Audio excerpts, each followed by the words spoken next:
দর্শক, Hatil presents TVS ইনসাইটে আপনাদের স্বাগত জানাচ্ছি। আমি রিয়াদ হোসেন। আজ আমরা কথা বলবো বিজনেস স্ট্যান্ডার্ডে প্রকাশিত একটি রিপোর্ট নিয়ে, যেখানে বলা হয়েছে বাংলাদেশের প্রধান রপ্তানি পণ্য তৈরি পোশাকের রপ্তানি গত কয়েক মাস থেকে কিছুটা বাড়তির দিকে এবং আগামী মাসগুলোতেও এই ট্রেন্ড দেখা যাচ্ছে। এই বিষয়ে এই প্রতিবেদনটি করেছেন বিজনেস স্ট্যান্ডার্ডের বিশেষ প্রতিনিধি জনাব জসিমউদ্দিন। আমরা তার কাছ থেকে আরও বিস্তারিত শুনতে আজকে আমাদের স্টুডিওতে আমন্ত্রণ জানিয়েছি তাকে। জসিম ভাই, আপনাকে স্বাগত আমাদের স্টুডিওতে। এই যে আমাদের প্রতিবেদনে যেটা আসলো যে পোশাকের অর্ডার বাড়ছে অথবা আগামী মাসগুলোতে একটা পজিটিভ ট্রেন্ড দেখা যাচ্ছে, এই বিষয়ে একটু আমাদের বলেন। আসলে বৈশ্বিকভাবে কি চাহিদা বাড়ছে বা কী কারণে আসলে বাড়ছে? আচ্ছা, আমরা মূলত বাংলাদেশের রপ্তানিকারকদের সাথে প্রথমত কথা বলেছি যে তাদের কাছে অর্ডার ট্রেন্ডটা কেমন, এটা বোঝার চেষ্টা করছি। আমরা অলমোস্ট সবগুলি জোন, মানে বিশেষ করে ঢাকা, চট্টগ্রাম, নারায়ণগঞ্জ এবং সাভার আশুলিয়া, এই জোনের উদ্যোক্তাদের সাথে কথা বলি। তো কথা বলে আমরা যেটা বুঝতে পেরেছি যে সাভার আশুলিয়াতে কিছুটা স্লো অর্ডার আছে। মানে স্লো অর্ডার এই অর্থে যে আগে যে বড় ব্র্যান্ডগুলি ছিল সেগুলি তারা অর্ডারগুলি আস্তে আস্তে সরাচ্ছে, কিন্তু ছোট ছোট ব্র্যান্ডগুলি যাচ্ছে বা রিটেল ডিসকাউন্ট রিটেলাররা যাচ্ছে, বাট ফ্লোর ফাঁকা যাচ্ছে না। যাদের লার্জ ক্যাপাসিটি, ধরেন যাদের হলো 60-70 হাজার শ্রমিক, এরকম বড় ফ্যাক্টরির উদ্যোক্তারা তারা বলছে তাদের ক্যাপাসিটি মোটামুটি চলছে, বাট সামনের দিনগুলি নিয়ে তারা শঙ্কায় আছে। এর বাইরে, ঢাকার বাইরে সব জায়গায় আমরা যাদের সাথে কথা বলছি, ম্যাক্সিমাম উদ্যোক্তা বলছে যে তাদের ওভার ক্যাপাসিটিও অর্ডার আছে। দুই একজন বলেছে যার হলো ইউটিলিটি সমস্যা আছে, সে ধরেন তার গ্যাস কানেকশন আছে কিন্তু গ্যাস পাচ্ছে না, তার ক্ষেত্রে অর্ডার সিনারিওটা ভিন্ন। তো মোটা দাগে আমরা এটা কথা বলে যেটা বুঝলাম, তাদের কাছে এখন যে অর্ডারটা আছে এটা গত বছরের একই সময়ের তুলনায় অন্তত 10% বেশি আছে, এবং কারো কারো হলো আগামী জুলাই পর্যন্ত বুক করা আছে, কারো কারো আগস্ট পর্যন্ত, কারো কারো 1 বছরেরই মানে আছে, কি বলে যে অর্ডার বুক করা আছে, যেটা এখনো কনফার্ম হলে হয়তো সিজন আসলে কনফার্ম হবে, কারো কারো কনফার্ম অর্ডারও আছে। তো এটা দেখে আমরা যেটা বুঝতে পারলাম যে এটা আপনি যেটা বলছেন এটা বড়দের ক্ষেত্রে, কিন্তু ছোট ফ্যাক্টরিগুলো, আমরা ছোট যাদের ধরেন $3 মিলিয়ন রপ্তানি আছে, $7 মিলিয়ন রপ্তানি আছে, আমরা এরকম বছরে $3 মিলিয়ন, হ্যাঁ বছরে $3 মিলিয়ন রপ্তানি করে।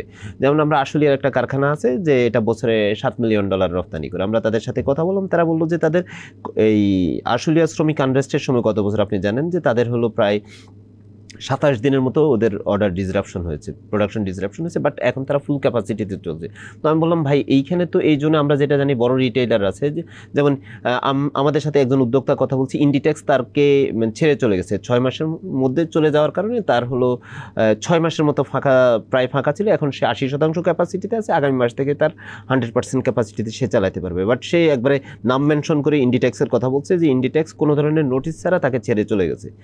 একইভাবে ওই যে যিনি যার কারখানা বন্ধ ছিল 27 দিনের মতো, তার প্রোডাকশন ব্যাহত হয়েছে, উনি বললেন যে আমি ডিসকাউন্ট রিটেইলারের কাজ করি বলে আমার এখানে অর্ডারের খুব বেশি ডিসরাপশন হয় নাই, যে কয়দিন আনরেস্টের কারণে ডিসরাপশন হয়েছে এটা হয়েছে। কিন্তু যারা বড় ব্র্যান্ডের কাজ করে তারা বলছে তাদের বড় ব্র্যান্ডগুলি সরাসরি বলে না, বলছে যে কিছু অর্ডার দেশের ভিতরে শিফট হচ্ছে। তার মানে এটা একটা স্বস্তির খবর বলা যায় যে আমাদের পোশাকের মানে এটা অর্থনীতির জন্য, এই অর্থনীতির নানান সূচক যখন কিছুটা একটা প্রেশারে আছে এক ধরনের, তখন প্রবাসী আয় অথবা আমাদের রপ্তানি বাড়ছে, এটি ডেফিনেটলি একটি আশার খবর। তো এটি কি বিশ্বব্যাপী চাহিদা বাড়ছে সে কারণে, নাকি আসলে আরও অন্য কোনো কারণ আছে, নাকি চীনের অর্ডার আমরা পাচ্ছি, চাহিদা ঠিকই আছে, হয়তো অন্য দেশ ছেড়ে দিচ্ছে বলে আমরা পাচ্ছি, আসলে কি কারণে? এই স্বস্তির মাঝে কিছু শঙ্কার খবরও আছে, এটাও একটু বলি, আমরা সেই আলোচনায় আসবো। তাহলে আপনাকে বলি, বিশ্ববাজারে চাহিদা বাড়ছে, ইউরোপের মার্কেটগুলিতে চাহিদা বাড়ছে। তাদের যদি আমরা ইন্ডিয়ান একটা প্রতিষ্ঠান আছে যারা মার্কেট অ্যানালাইসিস করে, ওয়াজির অ্যাডভাইজার নামে, তাদের ওই রিপোর্ট অনুযায়ী আমরা দেখলাম ইউরোপের গ্রোথ আছে, ইউরোপের লাস্ট ডিসেম্বরে 10% গ্রোথ আছে, আপনার ইউএসএতে গ্রোথ আছে, ইউকেটা স্টেবল আছে, জাপানটা খানিকটা ডিক্লাইন। আপনি জানেন যে জাপান এমন একটা মার্কেট, যে মার্কেট কোভিডের সময় কিন্তু এটা মার্কেট হলো গ্রোয়িং মার্কেট ছিল, এটা হয়নি। বাট যত ইকোনমিক ইন্ডিকেটরে যখন গ্লোবাল ইকোনমি ধাক্কা খায় তখনও দেখি জাপান কিন্তু থাকে। এখন একটু সাময়িক তাদের হয়তো একটু স্লো যাচ্ছে। তো এটা হলো একটা ইস্যু। সেকেন্ড ইস্যু হলো, আপনি জানেন যে অনেক উদ্যোক্তা হলো মানে অনেক ক্রেতা প্রতিষ্ঠান হলো চায়না থেকে অর্ডারগুলি সরাই নিচ্ছে, সেই অর্ডারের একটা অংশ বাংলাদেশে আসতেছে। পাশাপাশি ইন্ডিয়াতে যাচ্ছে, মিয়ানমারে যাচ্ছে এবং ভিয়েতনামেও যাচ্ছে, পাকিস্তানেও যাচ্ছে কিছু অর্ডার, বাট বাংলাদেশ ওইখান থেকে বেশ কিছু অর্ডার পাচ্ছে। শুধু অর্ডার পাচ্ছে না, বাংলাদেশে বিনিয়োগও আসছে, কিন্তু চায়না থেকে সরে আসা বিনিয়োগ। আমরা গত 6 মাসে বেশ কয়েকটা প্রতিষ্ঠান আমরা মানে যখন ইন্ডাস্ট্রির উদ্যোক্তাদের সাথে কথা বলি বা এই নেতাদের সাথে কথা বলি বা যারা হলো বিদেশি প্রতিষ্ঠানে কাজ করে তাদের সাথে কথা বলি, চাইনিজ কোম্পানিগুলো বাংলাদেশে তারা এই অপরচুনিটি খোঁজার জন্য আসছে। কিন্তু এইখানে এই 6 মাসের মধ্যে আমাদের এখানে যেন একটা পলিটিক্যাল চেঞ্জ হয়ে গেছে ছাত্র জনতার বিপ্লবের মধ্য দিয়ে। এই সময়টা কেউ কেউ একটু মানে ধীরে চলো নীতিতে অবজার্ভ করছে, বাট দিন শেষে এই কম্পিটিটিং বাংলাদেশের সাথে যারা কম্পিটিশন আছে ওইসব দেশের তুলনায় বাংলাদেশে কিন্তু কম্পারেটিভলি একটু বেটার পজিশনে আছে বিনিয়োগ করার জন্য এইখানে তুলনামূলক। কিন্তু এইখানে চ্যালেঞ্জের বিষয় যেটা হলো বাংলাদেশে বিনিয়োগের ক্ষেত্রে, সেটা হলো এখানে ইউটিলিটি সাপ্লাইটা এখনো পর্যন্ত আনইন্টারাপ্টেড দিতে পারে নাই, এটা একটা ইস্যু। সেকেন্ড হলো মানে আনপ্রেডিক্টেবল ওয়েতে এখানে ইউটিলিটি প্রাইস বাড়ে। আপনি জানেন যে এই আজকেই একটা শুনানি হওয়ার কথা ছিল বাংলাদেশ এনার্জি রেগুলেটরি কমিশনে, সেখানে নতুন সংযোগের জন্য গ্যাসের প্রাইস হলো 75 টাকা প্রস্তাব করা হয়েছে। মানে এই প্রস্তাব সর্বোচ্চ 31 টাকা। হ্যাঁ, এই প্রস্তাবটার মানে হলো যে আপনি নতুন করে বিনিয়োগ করেন, রাষ্ট্র এটা চায় না। রাষ্ট্র এই প্রস্তাব দেওয়ার মানে হলো রাষ্ট্র চায় না যে তার এখানে নতুন বিনিয়োগ হোক, নতুন কর্মসংস্থান হোক। আমরা কয়েকজন এক্সপার্টের সাথে কথা বলছি, উদ্যোক্তাদের সাথে কথা বলছি, তাদের একটাই কথা, রাষ্ট্র যদি নতুন বিনিয়োগকে নিরুৎসাহিত করে তাহলে যেই যুবশক্তি শ্রমবাজারে যাওয়ার কথা ছিল এরা বিকল্প আয়ের পথ বেছে নেবে। সে বিকল্প আয়টা কি হবে? যে আমরা বলছি সব জায়গায় ছিনতাই রাহাজানি বেড়ে যাচ্ছে, কারণ তার আয়ের বিকল্প সহজ পন্থা হলো তাকে ওইদিকে চলে যাবে। কর্মসংস্থান সুযোগ যদি না তৈরি করা যায়, ডেফিনেটলি আমরা আশা করব হয়তো সরকার এখান থেকে সরে আসবে। এবং আপনি যে শঙ্কার কথা বলছেন এর সঙ্গে কিছু আরো বিষয় আছে, আইন শৃঙ্খলা বিষয় পরিস্থিতি নিয়ে ব্যবসায়ীদের একটা উদ্বেগ আছে, এটি এখনো কাটেনি এবং মাঝে মাঝে এটি কিছুটা উন্নতি হলেও আবার মাঝে মাঝে অবনতি হচ্ছে। কিছু ফ্যাক্টরি বন্ধ হয়ে গেছে বলে আমরা শুনেছি, প্রায় 50,000-এর উপরে শ্রমিক বেকার হয়েছে। আসলে পরিস্থিতি কি, যারা বেকার হয়েছে তারা কি নতুন করে ফ্যাক্টরি কি এসেছে, সেখানে তারা কাজ নিতে পেরেছে? আচ্ছা, আমি গত বছরের যে বিজিএমইর যে ডাটাবেস আছে, ডাটাবেস ধরে আমরা দেখেছি গত বছরে প্রায় 100টার মতো কারখানা বন্ধ হয়েছে। একই সময় সমান সংখ্যক কারখানা চালু হয়েছে। এবং এইখানে আপনি দেখবেন যে আমাদের এইখানে এখন যে নতুন বিনিয়োগগুলি আসে এগুলি কিন্তু যেগুলি বন্ধ হচ্ছে এগুলি তো তুলনামূলক ছোট কারখানা বন্ধ হচ্ছে, আর যেগুলি আসছে এগুলি এর চেয়ে বড় ক্যাপাসিটি নিয়ে আসছে। এটা হলো আশার বিষয়, হলো এইখানে কর্মসংস্থান এর চেয়ে বেশি হয়েছে। শুধু এই বছরের জানুয়ারিতে 8টি প্রতিষ্ঠান নিবন্ধন নিয়েছে বিজিএমই থেকে, যেটা আমরা বিজিএমির তথ্য অনুযায়ী, এবং ফেব্রুয়ারিতে এই সর্বশেষ খুঁজ নিলে হয়তো দেখা যাবে যে আরও বাড়ছে। কারণ যখন যেদিন আমি এই তথ্যটা নিচ্ছি ওই দিনে আমি জানি যে আরও অনেকগুলি এই আবেদন পেন্ডিং অবস্থা আছে এবং এটার গ্রোথ আছে। যখনই ধরেন মার্কেটে অর্ডার আসা শুরু হয়, কারণ এই মালিকরাই, বিদ্যমান মালিকরাই হয় নতুন বিনিয়োগ করে, অথবা ইন্ডাস্ট্রির সাথে খুবই ওয়েল কানেক্টেড ইন্ডাস্ট্রির ট্রেন্ড বুঝে তারা পুরাতন একটা কারখানা কিনে নতুন করে রেজিস্ট্রেশন নেয়, তারা বিনিয়োগ করে। এবং এই সময়টা বিনিয়োগের সময়, এই বিনিয়োগের এই সময়টা আমাদের এখন যেটা করা দরকার ছিল যে যারা নতুন বিনিয়োগ করছে তাদেরকে নানাভাবে সহযোগিতা করে তাদেরকে এই ব্যবসা এখানে আনা এবং কর্মসংস্থান করা। একই সাথে পুরাতন যারা ক্যাপাসিটি বাড়াচ্ছে তাদেরও কিন্তু আপনি ইউটিলিটি প্রাইসের ক্ষেত্রে তাদেরও কিন্তু নতুন ক্যাপাসিটিতে যদি নতুন সে তার স্যাংশন লোডের বাইরে গিয়ে যদি সে মানে তার জন্য যে নির্ধারিত বরাদ্দ আছে গ্যাসের এর বাইরে যদি সে ব্যবহার করে তাহলে তাকে দ্বিগুণ হারে পে করতে হবে। তাদেরকে এটা বিবেচনা নেওয়া দরকার। এটা একটা গুরুত্বপূর্ণ বিষয়। যেমন আমরা পোশাক খাতের আমরা অগ্রগতি দেখছি, গ্রোথ হচ্ছে, কিন্তু তার সঙ্গে আবার ব্যাকওয়ার্ড লিঙ্কেজ, যেমন টেক্সটাইল মিলগুলোর পরিস্থিতি আমরা যতদূর জানি যে তারা বেশ টাফ টাইম পার করছে। বিশেষ করে আমাদের যে পরিমাণে পোশাক রপ্তানি বাড়ছে তার চাইতে অনেক বেশি হারে আমাদের সুতা আমদানি হচ্ছে। তার মানে স্থানীয়ভাবে যারা সুতা তৈরি করছে বা কাপড় তৈরি করছে তাদের এটি অবকৃত থেকে যাচ্ছে বলে আমরা শুনছি। তাদের অবস্থাটা একটু বলুন।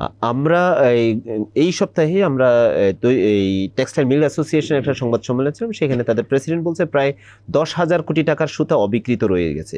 অন্যদিকে তাদের কারখানাগুলি গ্যাসের সংকটের কারণে তারা হলো 50 থেকে 60% সক্ষমতায় চলছে।